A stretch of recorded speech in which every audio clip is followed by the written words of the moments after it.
In the 7th year of our relationship, my fiancé posted a marriage certificate with another man. I looked at the photo and calmly told Laura that we were done. Her assistant, Felipe, called me, his voice filled with fake sobs. "Mr. Mendez, it was just a joke. Laura's been under so much pressure at work. Please don't be mad at her. It's all my fault." In the background, I could hear Laura's voice, dripping with a feigned concern she had never shown me. "Felipe, darling, don't cry. There's no need to explain to him. Where's he going to go? He's just a kept man." I didn't say a word. I simply took off my engagement ring, grabbed my acceptance letter to grad school, and booked a flight out of the country. I turned off my phone and began packing my belongings. Laura didn't come home all night. She finally stumbled in the next morning, reeking of alcohol. When she saw me on the couch, she barked, "Give me some coffee. Black." I glanced up but kept packing. Laura's eyebrows shot up as she stomped over. "Carlos, are you deaf?" Then she saw my suitcase. Her face turned pale and then crimson. "What is this? Are you seriously breaking up with me?" I didn't look at her. "Is that a joke?" My calmness seemed to enrage her. Her eyes turned icy, and she kicked my suitcase across the room. "Are you done with this little tantrum?" I looked up, a smirk tugging at my lips. "Tantrum? You're the one who married someone else." Laura rolled her eyes. "I told you it was a joke. Felipe is sick. He has cancer. He wanted to give his parents something, before. And he's been with me since he graduated, right? He's not just my assistant. He's my friend. I'm helping him. Is that so wrong?" She gave me a condescending look. "Look, after all this is over, we can get married again. Happy now?" I held up a hand. "Save it. You have a husband. Talk to him." Laura's face hardened. "You know what? You're just heartless. You don't trust me. Maybe we shouldn't get married after all." Her voice was dripping with a threat, but I didn't care. "Fine by me." Laura blinked, stunned. "You're serious?" I didn't answer. I grabbed my suitcase and headed for the door. As I passed her, she grabbed my wrist. "Think about this, Carlos. You're nothing without me." I looked into the eyes of the woman I had loved for 7 years. All I saw was ice. It hurt more than I had expected. I took a deep breath, forced a smile, and gently pried her fingers off my arm. "Best of luck to you both." I walked out, pulling my suitcase behind me. I heard her scream, "Carlos, don't you dare come crawling back. Let's see how a gold digger like you survives without me." A gold digger? I stopped and looked back, not because I regretted leaving, but to memorize the look of pure hatred on her face. As if to punctuate her anger, Laura slammed the door shut. The sound echoed through the hallway. Felipe was waiting by the curb. He had probably been there the whole time, eager to play the comforting lapdog after our fight. He rolled down the window and smirked. Well, if it isn't Mr. Mendez. What happened? Did Laura finally kick you to the curb?" I shot him a cold stare and kept walking. He pulled his car forward, blocking my path. "You should have left a long time ago, old man. You never deserved her." I stopped and looked at his smug face. I smiled. "You're right. I didn't. Someone like you, a parasite who lives off her, is perfect for her." Felipe's face turned purple. I kicked him in the gut and kept walking. There's no need to be polite to trash. That night, I checked into a hotel. Lying in bed, memories flooded back. Laura had been my everything, but she was an heiress to a fortune, and I was just a nerdy graduate student. We had met in college, but she was always out of my league. Like every other guy, I had worshipped her from afar, trailing her to classes, meals, everywhere. I even changed majors just to be near her. Until today, I had never regretted that decision. It was how we finally got together. Laura picked me as her partner for a group project. I was so excited I could barely speak. I stammered, I. She laughed, her eyes sparkling. "Sounds like you just proposed." Everyone else laughed too. I blushed, feeling like a kid caught with his hand in the cookie jar.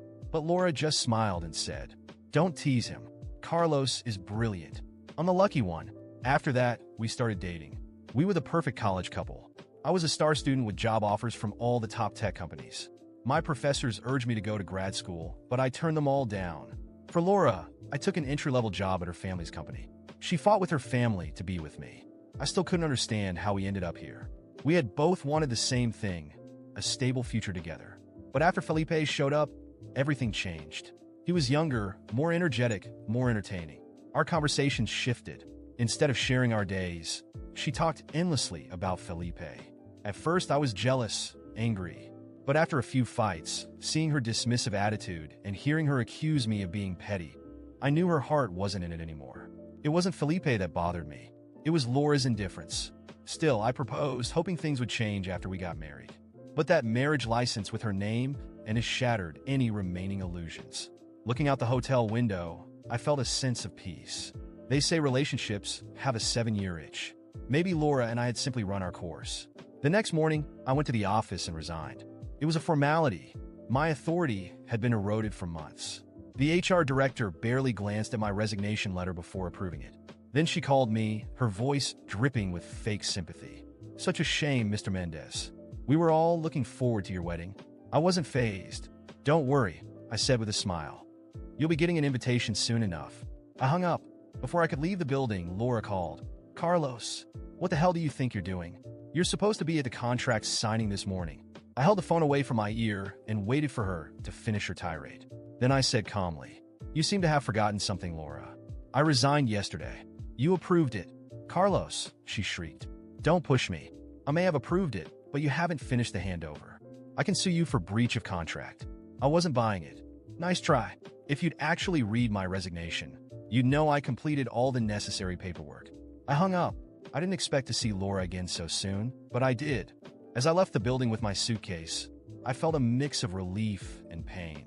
7 years of my life were left behind in that apartment, in that relationship. I had tried my best to be everything for Laura, adapting, sacrificing, accepting scraps of affection while she made me feel like I was lucky to be with her.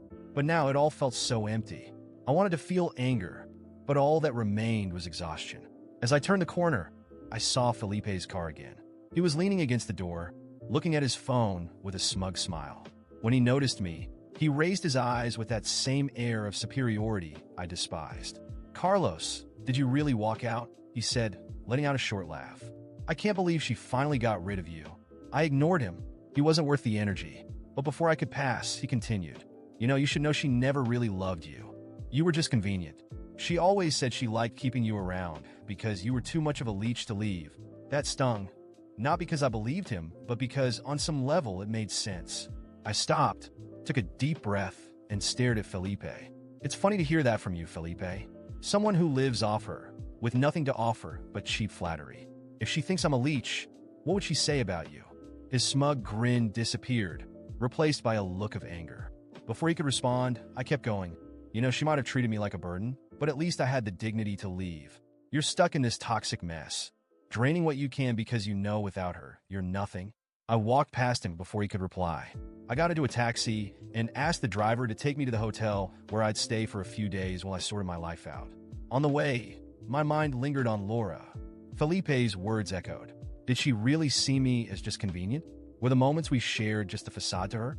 At the hotel, as I unpacked, a notification on my phone caught my attention. It was an email from the company.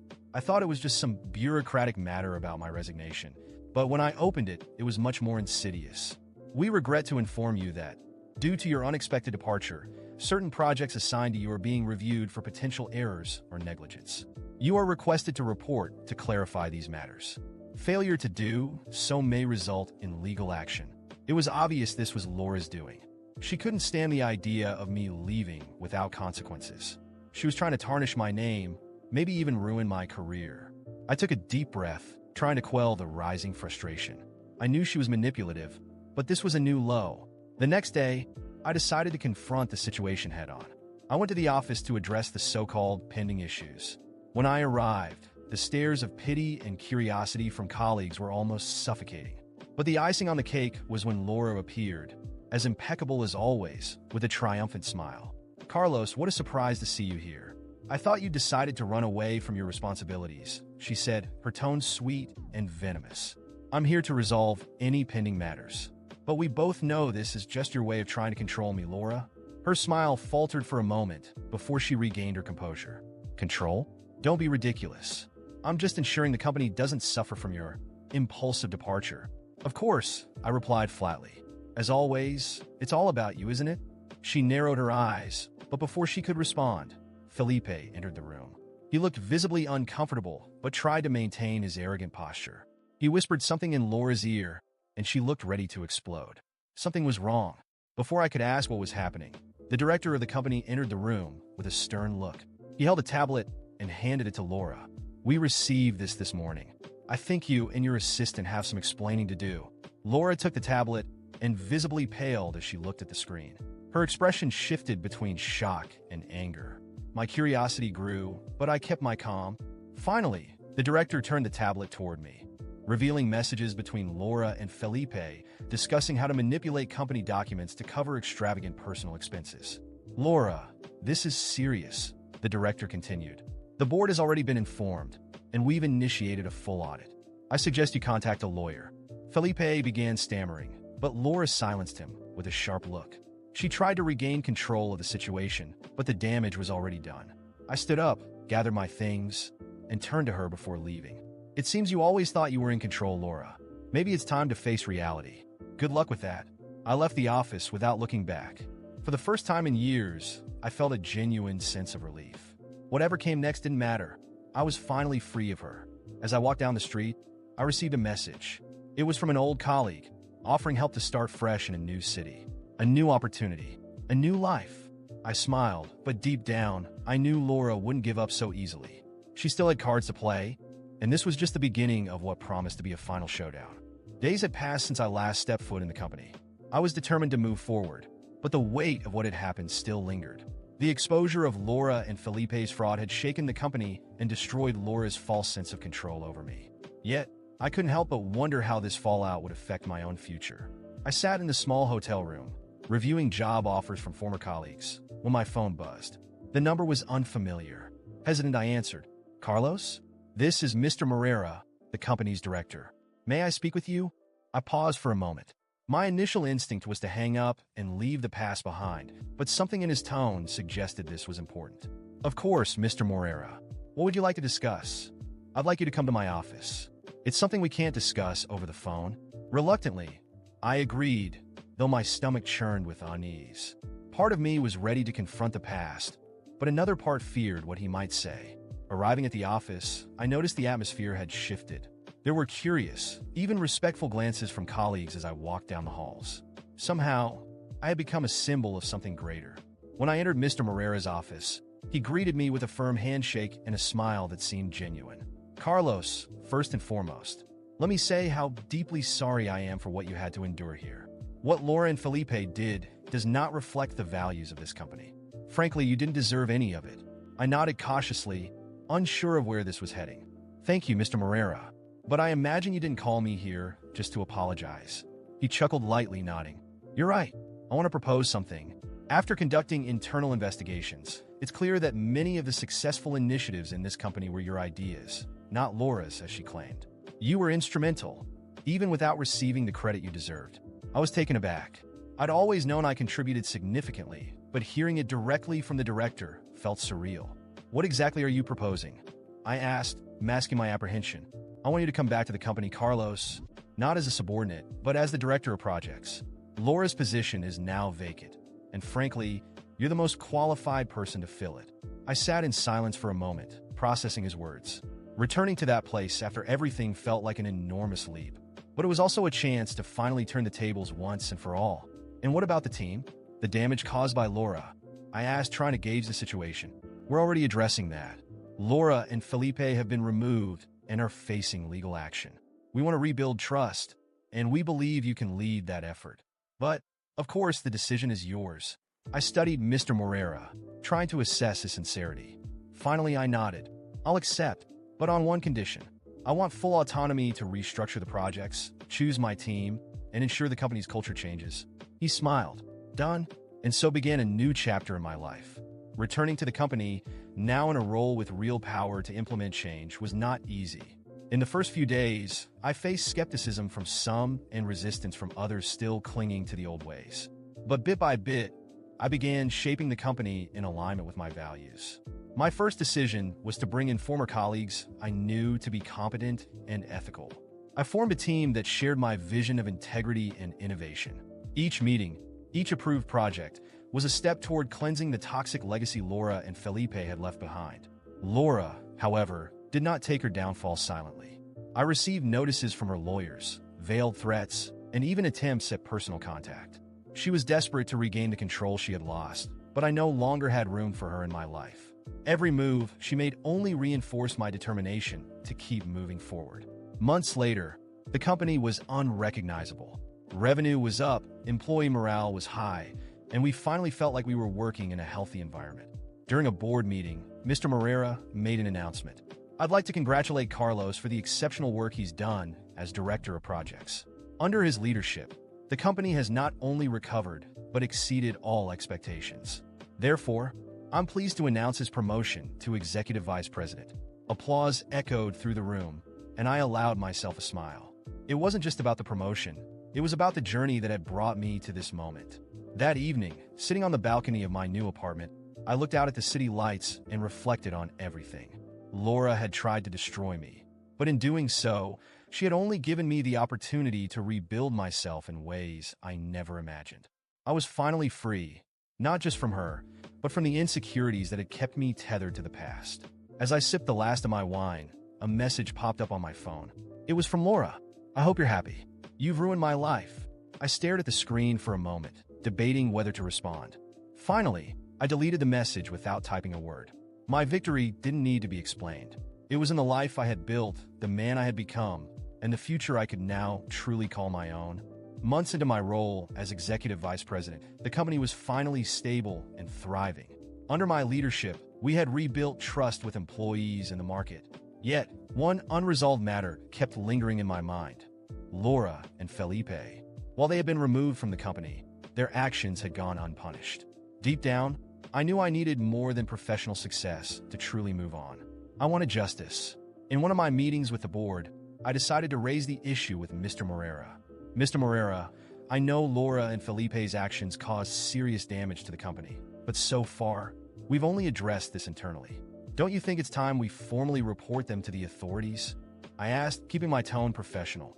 He studied me for a moment, considering my proposal. "Carlos, you know this kind of action can be lengthy and complicated, not to mention it might bring negative attention to the company. Are you sure this is necessary?" "Yes," I replied firmly. "The transparency and integrity we're promoting can't just be words. If we allow them to go unpunished, we're sending the wrong message to our team and the public." He sighed, but eventually nodded. "Very well, but I want you to be prepared. If we decide to move forward, we'll need your testimony. Are you willing to do that?" I knew I was treading on dangerous ground, but my resolve outweighed any hesitation. "Yes, I'll do whatever it takes." A few weeks later, the formal complaint was filed. Laura was charged with corporate fraud and embezzlement, while Felipe was implicated as an accomplice. I still had doubts about Felipe's level of involvement. Perhaps he had been manipulated by Laura, just as I once had. But at that moment, my desire for justice, and perhaps a touch of vengeance, led me to testify against both of them. In court, when it was my turn to speak, I looked directly at Laura. She sat next to Felipe, both of them trying to maintain a confident facade, but it was clear they were cornered. "Mr. Mendez," the prosecutor began, "can you describe the impact of Laura and Felipe's actions on the company?" I took a deep breath before answering. Their actions nearly destroyed the company's reputation. Entire projects were compromised, resources were diverted for personal luxuries, and employee morale plummeted. It was a time when we all doubted the integrity of the leadership, and it took months to repair. As I spoke, I saw Laura's face harden. Felipe, on the other hand, looked nervous, as though he wanted to say something but didn't have the courage. The prosecutor continued, "And do you believe both of them were aware of the wrongdoing?" "Yes. Laura was the mastermind behind it all, and Felipe played an active role as her accomplice. They worked together to cover up their actions, manipulating documents and deceiving the company's management." After my testimony, I left the courtroom with mixed emotions. Part of me felt guilty for including Felipe, as I wasn't entirely sure of his culpability. But another part of me knew that ensuring they both face consequences was necessary to close this chapter of my life. Months later, the trial concluded. Laura was sentenced to several years in prison for corporate fraud, while Felipe received a lighter sentence for complicity but still faced time behind bars. The news was widely covered, and the company gained even more credibility for taking such decisive action against internal corruption. Meanwhile, my life was heading in the opposite direction. With the company thriving under my leadership, I was invited to speak at conferences, share my experiences, and even mentor young professionals. My days were filled with meaningful work, and for the first time, I felt like I was exactly where I was meant to be. One evening, as I was working late in my home office, a notification popped up on my phone. It was an email from Felipe's lawyer. He wanted to meet with me before Felipe was transferred to prison. For a moment, I hesitated. Part of me wanted to ignore it, but curiosity got the better of me. The next day, I went to the detention center where Felipe was being held. He looked different, more subdued, without the arrogance he used to display. When we sat down, he got straight to the point. "Carlos, I know you testified against me, and I'm not here to apologize. I just want you to know that while I made mistakes, not everything Laura said was true. Many times, I only did what she told me because I was afraid of the consequences. I didn't know how to respond. Part of me wanted to believe him, but another part was tired of excuses. Felipe, whatever the truth is, you made your choices. Now it's your responsibility to face them." He nodded, resigned, and I left, leaving the past where it belonged. Today, as I look at my life, I feel a profound sense of fulfillment. Not just because of professional success, but because I overcame the challenges and, most importantly, reclaimed my dignity. Laura and Felipe are now shadows of my past, while I continue to build a future full of opportunities. Sitting on the balcony of my apartment, watching the sunset with a glass of wine in hand, I reflect on everything that has happened. My quest for justice may have started as a desire for revenge, but in the end, what truly mattered was the peace I found. Not only did I survive what they did to me, but I emerged stronger, more resilient, and finally, truly free.